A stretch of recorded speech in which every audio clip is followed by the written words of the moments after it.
Good morning, good afternoon, or good evening, depending on where you are in the world, and welcome to today's HDI webinar, 5 Reasons Why Remote Support and Access Management Are Critical. Today's webinar is brought to you by Beyond Trust, and there's a link to their website right in the Attachments tab on your BrightTalk window.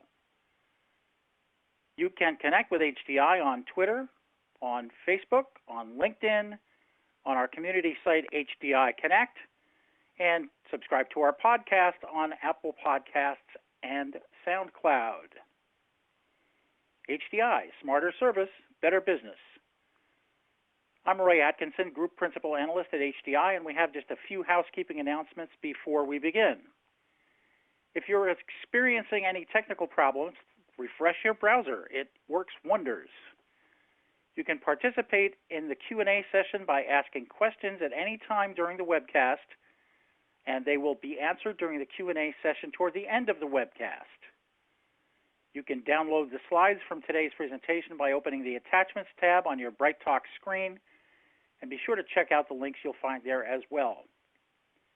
There will be an audience poll, and you can respond in the Vote tab below the presentation window. Remember that today's webinar will be available on demand shortly after the completion of this live webcast, and you'll receive an email reminder that it's available. The slides will advance automatically throughout the event. With us today are Josh Streets and Brian Hood. Josh is the CEO and founder of Scoreboard Group. He lives life with one purpose: to bring out the best in people and their businesses. He's a trusted advisor to executives and organizations around the country regarding contact center operations, technology, and leadership performance. Josh is an entrepreneur, consultant, and mentor whose firm works with clients on a range of projects focused on contact centers, operations, technology, customer experience, and leadership. Josh learned the importance of high-performing leadership and honed his business skills early by serving in Fortune 500 senior leadership roles over the course of nearly 2 decades before creating the Scoreboard Group Consulting. Since 2015, they have worked with medium and major-sized companies on strategic business performance projects. Along with finishing his upcoming book, Fix the Root, Get the Fruit, Josh spends a great deal of time traveling with his family and also serves the needs of several nonprofit organizations. Brian Hood is the Director of Solutions Engineering at Beyond Trust. He works closely with both prospects and customers to evaluate their needs for securing access to users and business-critical systems while still enhancing IT productivity. He consistently speaks about benefits of securing remote access and privileged access for numerous trade shows and while visiting clients. Prior to joining Beyond Trust, Brian worked as a senior system engineer and messaging architect for several large corporations, and also worked as a contractor to the Department of Defense in these roles. With more than 20 years of experience, he helps drive efficiency, productivity, and security through assisting the installation and helping clients maximize their Beyond Trust investments. Nice to have you both with us today. And before we get started, we're going to have a poll. So I'm going to ask you to go to the Vote tab, and I'm going to launch a poll there. And we're asking the question, is there an upcoming privileged account management business initiative that you'd like to learn more about in 2020? That's at your organization, of course. And the answers are remove excessive user privileges on desktops and servers, give vendors secure remote access without using VPN, securely access and support any device anywhere, discover, manage, audit, and monitor privileged accounts, or meet dynamic security requirements of DevOps environments. So one of those might be top of mind for you at your organization. Is there an upcoming privileged access account management business initiative you'd like to learn more about? And there's 5 choices there. Pick the one that is most relevant to your organization. And we'll give you a little bit of time to answer that question. This gives us an idea of what's going on in your world and what you're primarily interested in, so our experts here can answer questions and talk about things that are relevant to you. We got votes coming in. We'll leave this open for another few seconds.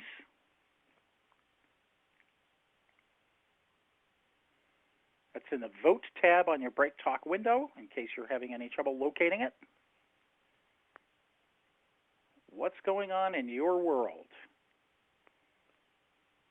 Okay, we've got good responses here. And I'll just wait for the votes to tabulate. And what we see is a little more than half of you are looking to remove excessive end-user privileges from desktops and servers. Yeah, that's a big one. And about 7% want to give vendors remote access without VPN. Also 7% securely access and support any device anywhere. About a quarter of you, 23%, discover, manage, audit, and monitor privileged accounts. Really important for risk management, right?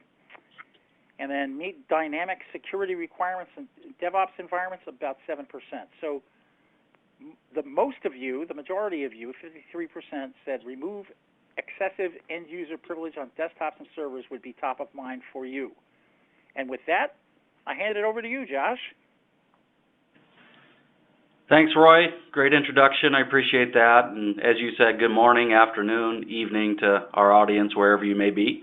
I'm actually speaking to you guys today from Chicagoland, and very excited to be here and have so many people joining us for this today because, let's face it, we've got an important topic to discuss, and according to that survey, a lot of the material we've got today centers on exactly what people are looking for, so I'm looking forward to that. 2020 is here. It's flying by quickly. And before I just jump right into the content, I'd like to just set the stage overall. So over the first portion of the webinar, my goal is really to teach, to make you guys think, to give you some things to consider and discuss really the state of the union for IT leadership before I hand it off to Brian and Beyond Trust. And for a little background, my company, Scoreboard Group, is an HDI and ICMI certified business associate and consulting firm.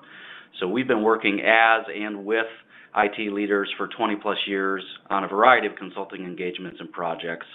I like to say you can really find us at the intersection of all things IT leadership and operational strategy. We've become practice leaders at helping organizations procure the right software, map out their help desk, contact center IT strategy, all the way to journey mapping user experience, ensuring security. We've been working on unified communications, connecting phone, chat, and email systems, and a long list of other projects I could go on. Right now, we have ongoing projects and clients in retail, healthcare, finance, and beyond. So for those on the phone or the webinar today who get to deal with PCI compliance and HIPAA and all the other fun security measures day in, day out, we feel you. But at the end of the day, I am fortunate to say I've built a career and a company out of helping leaders win, and that's why I'm here today. So a lot of our recent work for medium and large businesses lately with HDI has been under the umbrella of just preparing for the future of work. And some organizations are agile and have already gotten there, but many are still trying to get there. They're trying to connect the dots. They're allocating their funding in priority order and trying to figure out their best way forward. So 2020 is here, however, and I'd like to start today with just discussing a little bit more about our current state. And that brings us to the first slide in this wheel that you see here. We are fortunate enough to work with IT leaders, CTOs, CIOs every day, and in that we get a sense for what's keeping them up at night.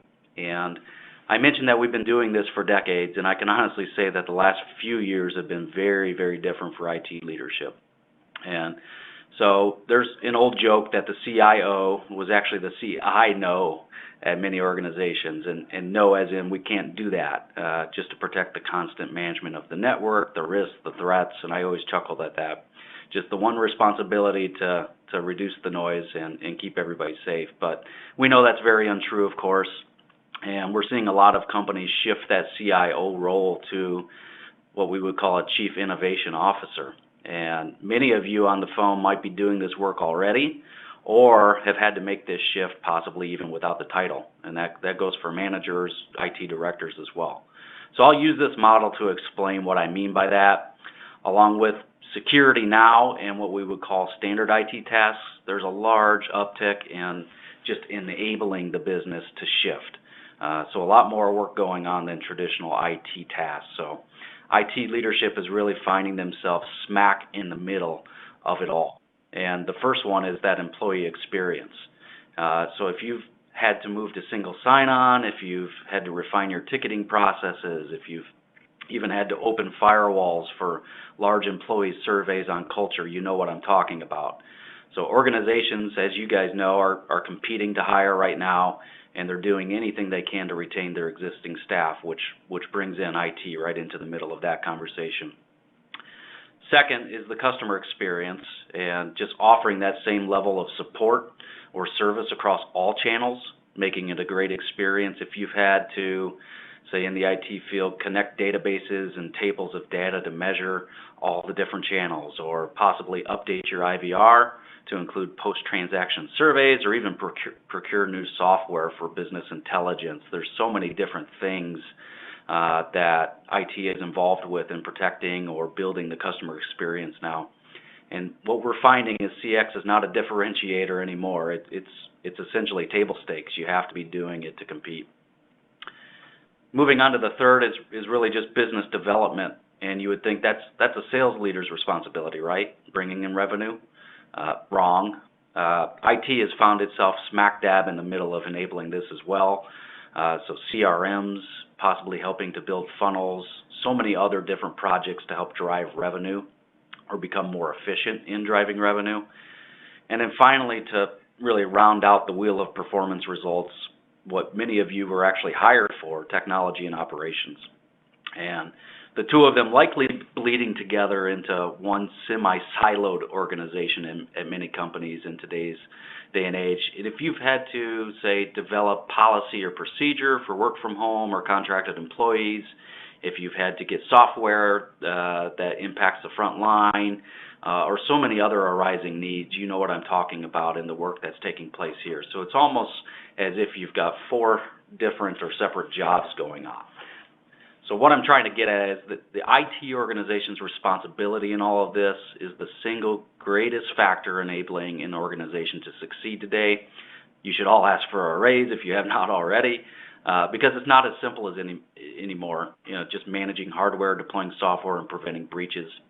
And as they said, unsaid innovation officers, you really need something simpler and more robust for your teams to use for a lot of this work, because of all of the other work you're doing. Something that provides remote workforce with access and support, simplicity, and ease. And that really brings us to the next slide, which is the future of work and where we're going. And here's a stat from Gallup. And we've been heading this way for a few years now, but the gig economy has officially taken off, and it's not slowing down. So 58% on contract work by 2027. And that number still floors me. So if you've already seen an uptick of new vendors, maybe auditors, project managers, any additional roles that are requesting access to your network, get ready for the next 7 years, because it's not slowing down. And if you are here, and we know you are from the poll, trying to make a case for privileged access management or remote software, you're welcome. This will hopefully help you in that case. And then next, according to the HDI survey that was composed in 2019, 42% of the organizations say that remote control is needed right now. And I imagine that number is going to go up or beyond that 58% mark once we get into the next several years. So full support on all types of devices is becoming really the new norm with mobile workers and the gig economy. And anyone that's shifting their model now to account for these things is headed in the right direction. So let's just consider a few of the headlines we've seen recently in recent days. So we've seen large organizations selling off their real estate, consolidating locations due to the future of work. We've seen Google just announced that they're rearranging their platforms to house every remote work app under one business solution, so they can compete with the likes of Slack and Teams in the future of work. So the speed of technology and the way it affects business is exciting. It's changing quickly, It's essentially everything as a service is what I would call the new moniker going forward, which means security and minimizing risk has a whole different meaning now and into the near future. So from a leadership lens, what do we do in that situation as the business changes? And I'll tell you, as a leadership consultant, I can say the great ones anticipate it, right? And they proactively strategize how to serve others in that success in getting there. Even though it likely means you're going to have to go through the change yourself, you willingly accept that challenge in order to lead others through it successfully, which means we have to shift the model. And all of the other teams are looking to you guys to help enable their environments for success. And I've seen many Fortune 500 companies shift their entire operating model with IT to a lean MVP type structure to adapt to this change. And it's exciting, but it really does come with its challenges. So R&D is no longer research and development, and I joke that it's robbing and duplicating is what it stands for now. And everybody's attempting to get to the market at the same time or as close as possible with technology, and things are just moving so quickly that just innovating and enabling IT to support new business or work types is becoming a top priority. Second in shifting the model for your roles is fast, efficient, automated IT services. So with AI, machine learning, bots, a lot of you are probably figuring out how can we make it easier to do business with IT for your internal employee experience, as I mentioned earlier. A lot just happening and happening very quickly in this space as well. And then finally, just continuous improvement. This could be a whole other team and role within IT with the speed of advancement. And some companies have even created sub-teams focused here, so business process improvement-centric teams, so additional security layers, a recent project of handling the CCPA or California Consumer Protection Act requirements, and many other swift-moving needs. And I really believe that this is the #1 responsibility of IT in 2020 and how folks are shifting their environment. And here's why they're doing it. So the remote risks, right? The amount of workers going mobile, working off their phones. Sure, you're protected on your mail servers, but what about all of the other email vulnerabilities? There's a lot of discussion on this in today's day and age in the space that we're all in. Next, we've gone beyond single factor and two factor just for a brief history lesson, and we finally said let's just go ahead and assume that it's going to go beyond three-factor and call it multi-factor authentication. So OTAC, one-time PIN, depending on what your organization calls it, sometimes even internally, are things that people have been deploying over the last several years, if not already are planning for things of that nature in their environment. And that's only going to continue. And here is what I would call the sleeper of the bunch, 5G. And the power of 5G in the hands of those that know how to leverage it to compromise your security remotely or even on-site at your physical location. So having done a lot of work in wireless on these 5G projects firsthand, I can absolutely say that you're going to start hearing more about what this means from a security standpoint as we move through 2020.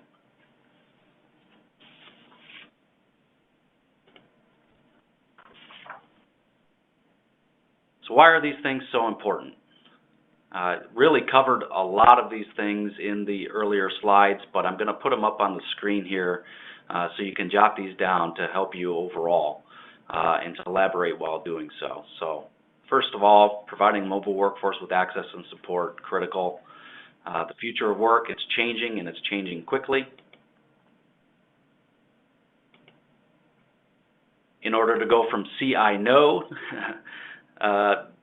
we have to enable the organization for success, and you need a solution to manage the complexity.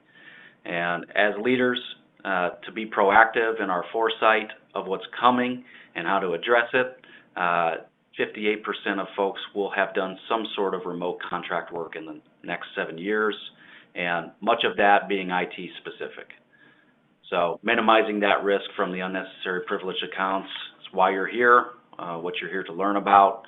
And I will say, according to Gartner, any IT organization right now, their number one project should be privilege access management.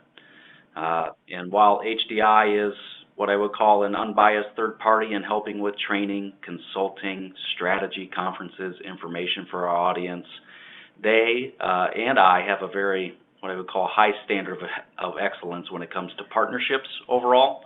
And I think as humans, many of us do, right? We want to be the best, we want to work with the best, and when it comes to this solution, Pam and others, we've surveyed our audience, and we've got the best in Beyond Trust here to shed a bit more light and detail on their solution. So happy to turn it over to Brian and Beyond Trust for a little more detail. Thanks so much, Josh. I do want to start with the title slide with the company name up here just for a quick intro. And in the HDI audience, we may not be quite as well known as we once were, and that's because we're a combination of Beyond Trust and BOMGAR. So I just want to make sure that everybody knows we are the BOMGAR that you know and love in the orange booth at HDI. We're keeping the color, but the name has changed, and we hope we've gotten that word out over the last year. The other piece to this is, why are we talking about PAM at the service desk? And this is kind of a new conversation at the HDI level and the service desk level, but we really are the first line of defense. A lot of data breaches happen from the desktop. It's your end users that are doing these things and causing some of the entry points. So we can do a lot as a service desk to prevent that, to help that, and to mitigate the risks associated with that. And they really come in three flavors. And from the bottom up, remote support, which is near and dear to what we do, a way to securely connect to your end users, remote control their device, and help them, assist them in solving the issues they're having.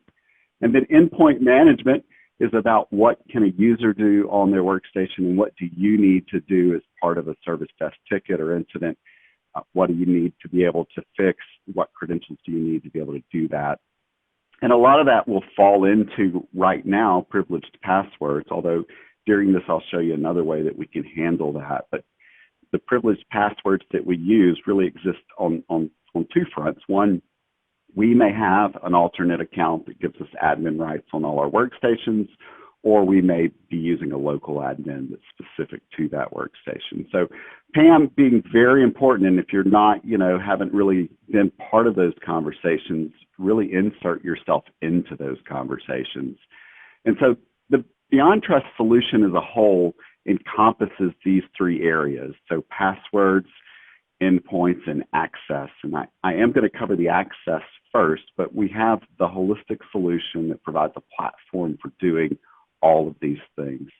And the access is what we were familiar with.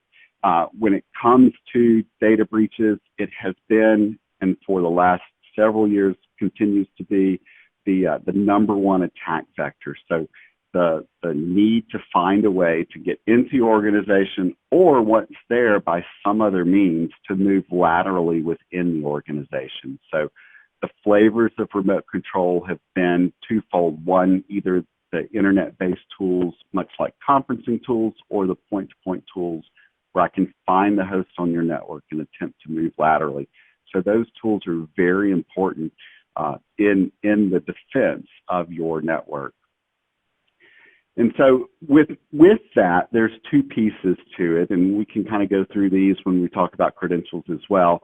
But once we're in and we're moving laterally, over 80% or around 80% of breaches somewhere along the way use a privileged credential. So if I can compromise the local workstation, my goal then is to compromise a credential that has privilege. And who has more privilege in your organization than the service desk that likely has an admin account on every desktop? And so if I can get that credential, I can begin to easily move laterally and start looking for things that I can exfiltrate. The other piece that we talk about in the organizations is is the data breaches that occur because of a vendor. And there were some really high-profile ones of these 4 or 5 years ago where vendors were involved in the breach. But we see every day where an article, somewhere along the way, a vendor can be used as well, because we as an IT organization have done a really good job securing things, but when we extend that outside of us, we don't have as much control. So those vendors are coming in, their workstation may have a vulnerability or may be infected with something, and we're giving ourselves that liability when we do that. So it really comes to this: secure remote access, and what we mean by that is an application to do all of your remote support and your privileged remote access that will let you enable you to secure the remote connections that you have to your employees. So when they need help, you can securely connect to their device. And that's whether they're on the network internally or in a hotel room and can't get connected to the VPN, on a mobile device, whatever the case may be. This allows us to securely connect them. And for BeyondTrust Remote Support product, this is a single tenant appliance solution that can be on your network, can be you'll bring your own data centers such as AWS or Azure, or we can host it for you. And it provides a single place for every remote control session to happen. And PAM, at its highest level, when we talk about privileged access management, the large majority of that is the access, how we get connected, how we audit what was done when we were connected, and how we control the credentials during the connection.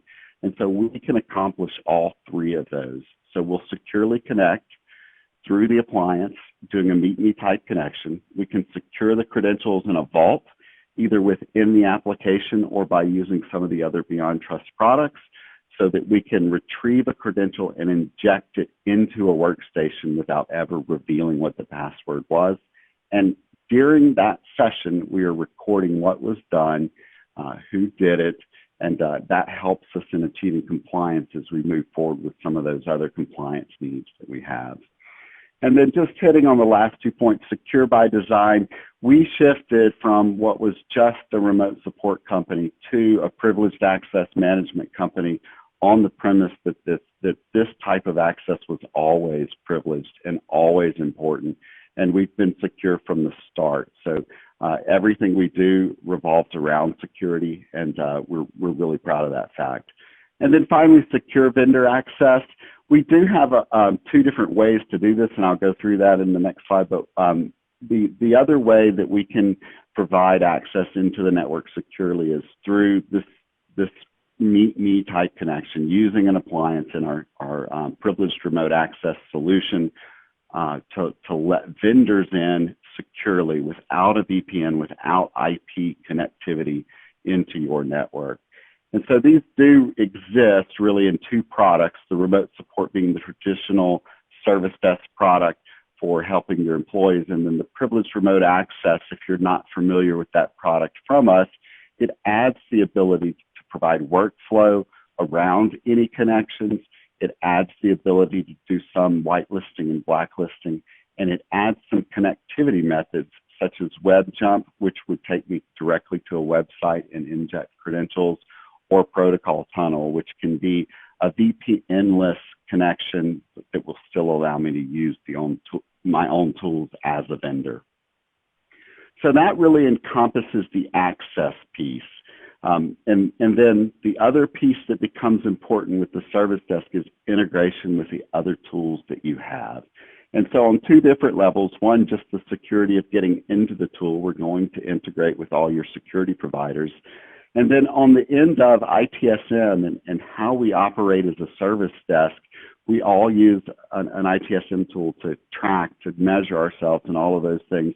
If you can integrate your remote support solution into those tools, you can have an enormous gain in productivity and efficiency and the things that you're able to do. So imagine, paint a picture for you. Instead of a one-off person calling the service desk with a single number and connecting to one person and asking for help, and then what was actually done not being recorded. Think about, I go to my incident management system, I log a ticket myself, it's self-help, I enter directly into a chat with the service desk in the context of what I just asked about.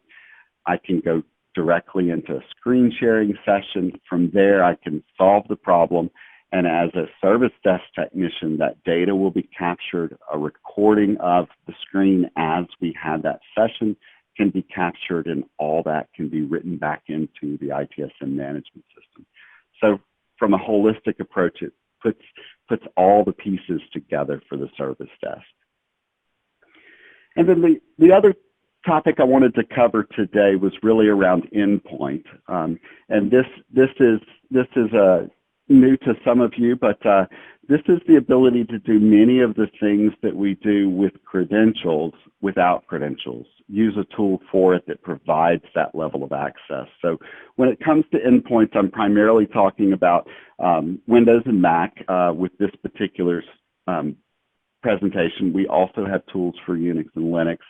But what we have found in the marketplace that last year, 499 vulnerabilities were reported across the Windows desktop platforms. And that's, all of the currently supported Microsoft desktop operating systems. And we know we're on Windows 10 and it's the most secure Windows yet, but we still continue to see these critical vulnerabilities come out. And what we have found, and in the research that was done on these vulnerabilities, is that 85% of them cannot be exploited if you're not an admin on your workstation. And so this presents an enormous risk to an organization around admin rights and local administrator privileges on your workstation. And so it really boils down to a black and white picture here that says I've let my users still have admin rights, or I've taken my admin rights away from my users.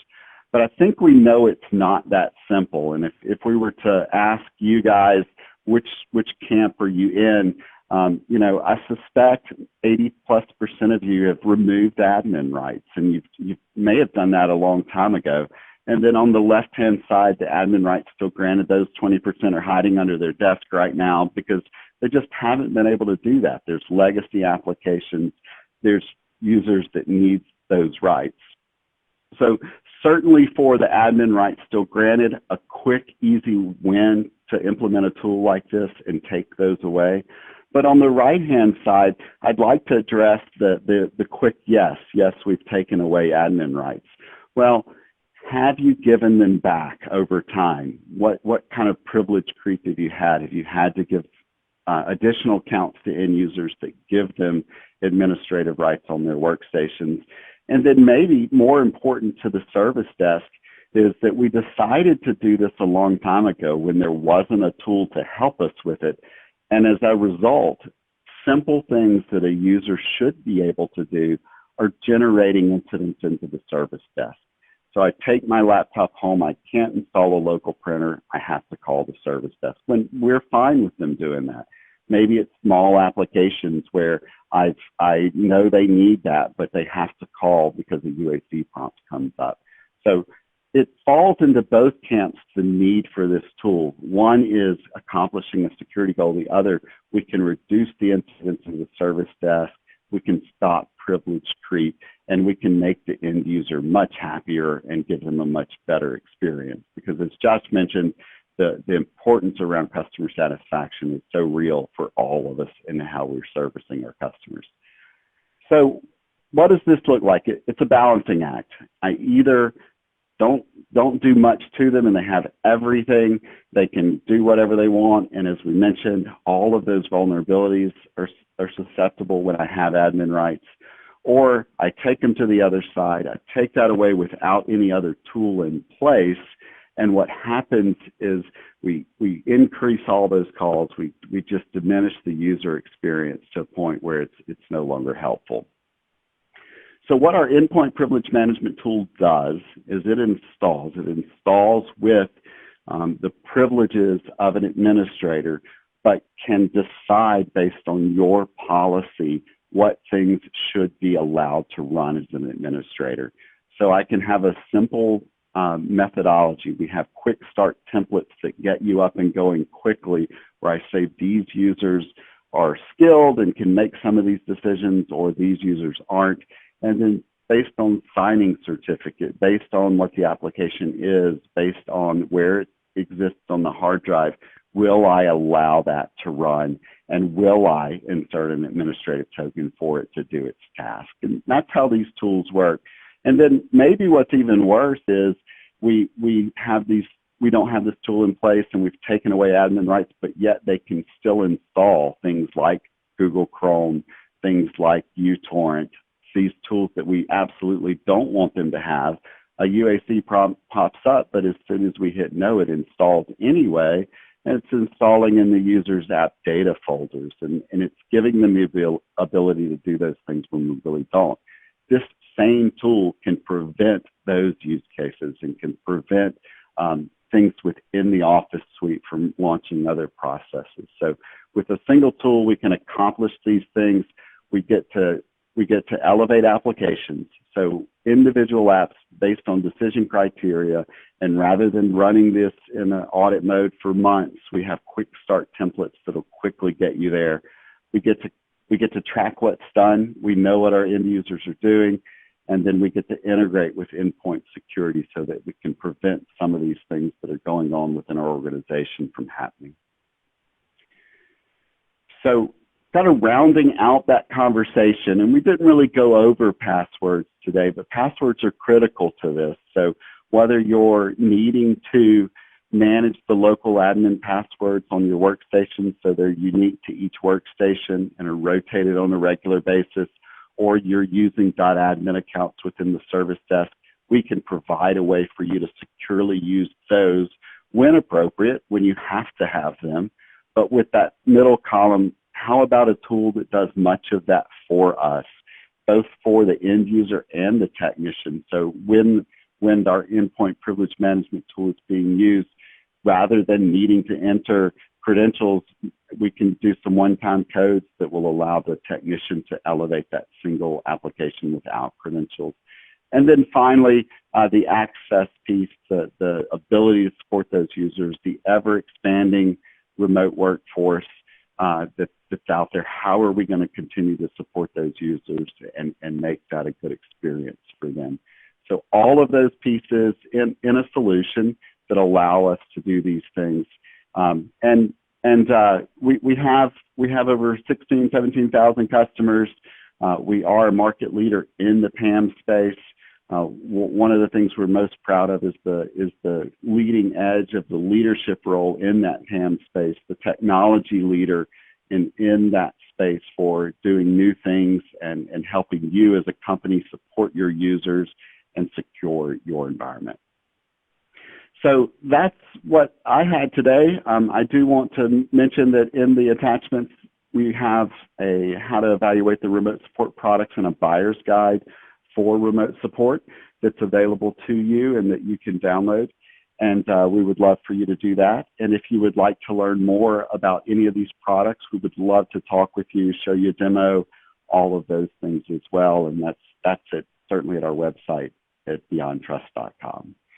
And with that, I'm going to pass back to Roy for any questions and answers that we've gotten over the course of the webinar.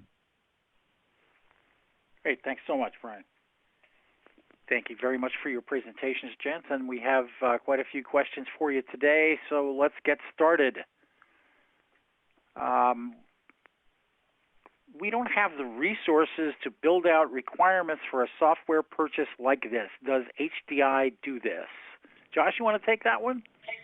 Sure, I'll take that one. Yeah, we'd be definitely interested in having that conversation. So one of the things that HDI does offer is consulting and services as companies are looking to navigate procurement. And from a consulting lens, that's one of the things that a lot of folks don't have the resources for today. So by all means, whether it's HDI or even on the sister company ICMI side, we've helped multiple clients through RFP to figure out exactly what their requirements are, what they need, how to move forward, and how to choose the best vendor for them overall at the end of the day. So reach out to an HDI rep, go to the website if there's anything specific that you're looking for a help perspective.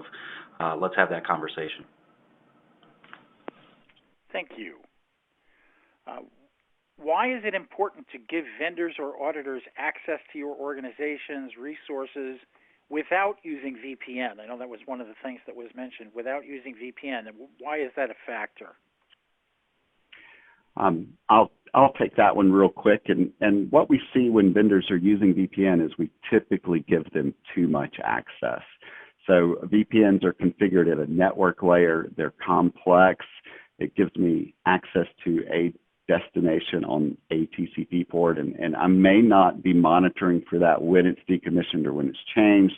And then from a connectivity standpoint is I have direct connectivity to that asset. And what we're allowing you to do is through an application layer instead of a network layer, see that audit trail, see that information without directly connecting into my network and exposing me to any of the things that you may be vulnerable to. Thank you. Do you have any, this is a really specific question, and I suspect that the answer is going to be no, but I'm going to ask the question anyway.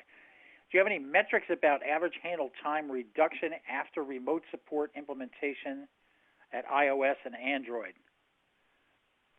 Anybody have any information on that? I don't, and we do pretty extensive research on people's metrics. I haven't seen anybody tracking that particular thing. I will say that remote support reduces handle time in general because we don't have to try to memorize what the prompts are on somebody else's screen, et cetera, et cetera, et cetera. But I don't have anything specific on that. So I'll move on. I don't either. Yep, I suspected that we wouldn't, but it's a good question, interesting metric if we want to dive that deep. How can Service Desk or desktop support work with developers to reduce or eliminate applications that require admin rights? What should they be asking or saying to their development folks, do you think? Either one of you can take that. I'll go there. Yeah, no, that's fun. So we do see in the space when people still need admin rights for that particular functionality that they're typically legacy applications that are in-house developed. And so what I'm guessing is that we are still seeing that in your particular organization. They're still not developing to that standard. I think it starts with you guys, talking with security and sharing some of the data even from this presentation about what a risk that is. But in the meantime, we can help you with that. We can still eliminate admin rights for your end users, and based on your app, the individual one that you have within your organization, we can allow just it to elevate administratively and still run without the user having all the vulnerabilities of being logged in as an admin. And in that regard, one of the questions is, how can we start the conversation with our InfoSec officer about this type of solution? So I'll take a stab at that one just quick, and then Brian, you can elaborate. But just having to go to boardrooms and groups to basically explain the need for software like this or other needs has been something that we've helped out with quite a bit. And really it comes down to just mapping out the risk involved, the cost implications of not having a tool like this, and then where that other question was going around average handle time, any cost savings or cost reduction that you can have by using a tool like this. And in some of those instances, you may have to make some assumptions, right?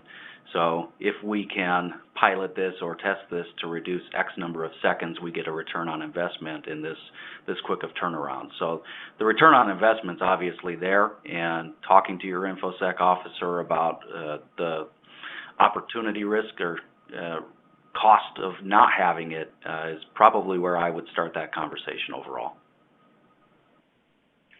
Thank you. I love Josh. Oops, sorry. Go ahead, Brian.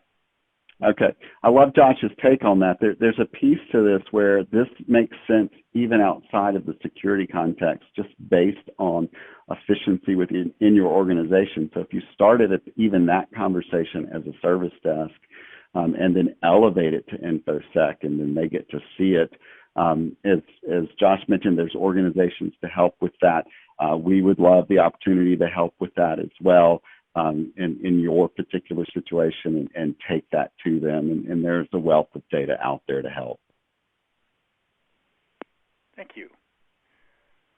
Our work from home and contractor agreements are on the rise. Well, that's in line with the stats that you showed, Josh. Do some organizations create a strategy around that? I would say if your organization doesn't have a strategy yet, you're probably behind. And absolutely yes. There has to be now and in the future a clear, multi-department organizational strategy around it, which goes beyond just IT. There's HR involved, operations. Pretty much the entire company needs to come together on one forward-looking solution. And we've seen some of that with the work from home and some of the contractor, but just looking at that overall number from Gallup and kind of where it's going, I think it's phase 2 now, right? So we've got to be coming back together to talk through exactly what does this mean for the next 7 years. So what's that strategic long-range forecast, not just what do we need to do in the next year, but where is this really heading in the next decade through the 2020s? Thank you. This next question could be a storytelling opportunity. I know I could tell some stories about it. Have you seen security incidents caused by previously trusted vendors? Maybe not that they're malicious, but that they've done something that left you vulnerable. Either one of you seen anything like that? Yeah, so certainly there are just numerous incidents where the vendor was called out. Target's probably the most notable one from several years ago, where it was a vendor that they traced back some of that activity to, where the vendor's workstation has been compromised and didn't have access to the next resource. It did require another vulnerability along the way, but it's just the importance of we have to protect every step of that cycle and break the chain wherever we can. And if we've gone from the hard candy shell to the ooey gooey center network approach and security approach to where everything has to be hardened. So I think it's a very important piece because it extends outside of what you can completely control. So you have to put the controls on it where you can. And kind of following on the heels of that, this one asks, any ideas about what can be done about vendor access when the vendor literally owns the equipment, even though it's connected to your company's network, like building controls, et cetera? So the equipment resides at the company, but the vendor is outside. And how do you manage that since they own the equipment? Any ideas? Either one of you. Yeah, so this is a tough one. This is one that we deal with from the other side because some of those vendors may actually use our remote support solution. And I do think it starts a little bit with that, ensure that they're connecting to it in an extremely secure way. I think it becomes a little different just depending on what those devices are. But microsegmentation of the network's incredibly important, and not giving those particular devices access to anything but what they have to have access to, and watching those things as well.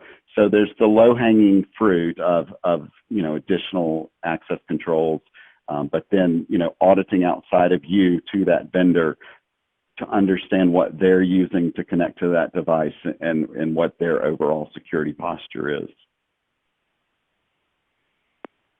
Thank you. You talked about reducing privileged access. We know it's important, but why is it so hard for many organizations to get this done? And we know from our poll earlier that there are organizations that are having trouble getting it done. So why do you think it's so hard? I think the simple answer to that question is it's complex. The amount of differing solutions within an internal organization or environment. It continues to increase, and figuring out who needs what, when, and where is not a simple equation anymore, number one. Number two, it could be groups that don't necessarily have that strategy yet. So not only is it complex, but we don't have a forward-looking agreement of how we're going to handle this situation.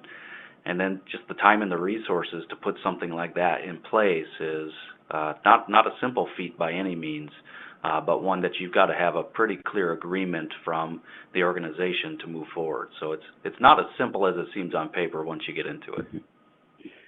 I think there's an additional piece to that, that we all tried to do this the first time without a tool, and we really made our end users' lives miserable. Some of us had to back off of that and give them back, and we went through several cycles of this. But there are now tools that will help you do this. And then we would just say, from our perspective, we have some quick start templates that allow those tools to get up and running faster, where we've taken our tens and hundreds of thousands of endpoints, and we've been able to collect data from our customers that shared it back to us about what their policies look like during a POC process. We're able to know what things you have to do. And so we've taken all that and created templates around doing that so that you can simply classify your users into groups, and you can have an immediate win for the majority of what's out there. Great, thank you. This, I think, is probably a kind of question that's asked and answered, but we'll make it explicit. You said that remote support can be done for any device. Does that include mobile phones and tablets? Yeah, so in the marketplace, there's varying degrees of this. For us in particular, we can remote control Android devices. They are manufacturer specific because, Android goes through these iterations of starting at Google and then going to the manufacturer. But for many of the manufacturers, we can do full remote control. iOS only allows view. It actually uses the screen broadcast functionality, and that's the way all of the companies in this market provide that functionality. But stories and anecdotal that the first time I could see my mom's iPad when I was helping her remotely was just wonderful, as opposed to what we've been doing in the past. So there is a huge advantage to just being able to see it. And those tools are getting better. They're integrated with some of the MDM solutions now to get the configuration to them and things like that. But certainly Windows, Mac, Linux, iOS, and Android for most of that, we can cover you. Great, thanks. It's kind of an interesting question. Do you have any ideas about what's next in the realm of authentication? We've had fingerprint around for a long time, and in parentheses it says no one uses it. And we have facial recognition in limited applications. Next, any ideas? Josh, you want that one or me? It's pure speculation on my point. I'll hand it over to you afterwards, because it's kind of a futurist, conversation of where things are going. I think facial recognition is just now taking off. It's limited, but the advancements over the next 10 years will likely be heavily in that, in 3D facial recognition. But kind of my prediction of where things are going is just overall biometrics, right? So will we be in a future where you've got 3 different versions of biometric authentication that happen per device, meaning you've got fingerprint as one, you've got 3D facial recognition as the second, and then you've got some sort of iris or infrared eye technology, and that's our new multi-factor, to where you've got to get through all 3 at some point. I think we're a long, long ways for something like that, purely hypothesis on my part only, but for the next foreseeable decade or so, I think we're in a place where facial recognition and some of the other things we've talked about today are going to be taking center stage. So I wouldn't have much to add past his crystal ball. I think what we're seeing right now is that we're using a device that has kind of been first with facial recognition, whether it's Android or iOS, as the second factor. So we're kind of using a device secondary to what we had planned to do the facial or do the fingerprint. I think the limitation there is that those devices default back to a password when that doesn't work. So I think we've got to solve that problem. I do think probably in some of the labs of the world that are doing this stuff that the eye stuff is very, very neat and interesting. I think the thing that's going to change a little bit is just the concept of continuous authentication, where right now we authenticate once on our PC and then we can get to lots of different resources. We've got to find a way to just ensure that each little thing we do is actually the person requesting to do it. So it's a great question. It's a really long topic, but maybe that helps a tiny bit. So the fact that I miss R and hit E every time I'm typing a sentence could actually work in my favor. Is that what you're saying? Maybe. All right, great. Thanks for answering all the questions. And I just want to close out with a few remarks. Please join us for our next webinar on March 17th. And please, as you prepare to exit, just remember to rate the webinar. Let us know what you thought. It really helps us improve our program as we go along, and it's important for us to do that. This webcast is copyright 2020 by Informa Tech. The presentation materials are owned by or copyrighted by HDI, which is solely responsible for its content, and the individual speakers are solely responsible for their content and their opinions. See, it's just like a baseball game. That's the way life should be. On behalf of HDI, I'm Roy Atkinson. Thank you for your time, and have a great day.